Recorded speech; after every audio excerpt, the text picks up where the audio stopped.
12वी परीक्षेत नापास झाल्यामुळे आमगाव तालुक्यातील नंसरी येथील विद्यार्थ्याने रेल्वे समोर उडी घेऊन स्वतःची जीवनयात्रा संपवली।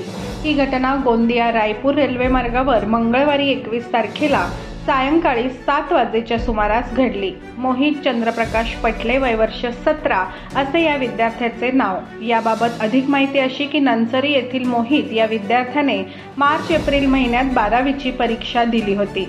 मोहित हा आदर्श विद्यालय आमगाव येथे शिक्षण घेत असताना सैन्य भरतीची तयारीही करत होता। काल परीक्षा मंडळाच्या वतीने 12वीचा निकाल जाहीर करण्यात आला। या परीक्षेत मोहित 2 विषयांमध्ये नापास झाला। परिणामी त्याने काल सायंकाळी नैराश्यातून टोकाचे पाऊल उचलत आमगाव शिवारातील महादेव पहाडीजवळ धावत्या रेल्वे समोर उडी घेऊन आपली जीवनयात्रा संपवली। या घटनेमुळे नंसरी आमगाव तालुक्यात खळबळ उडाली असून घटनेची नोंद आमगाव पोलिसांनी केलेली आहे।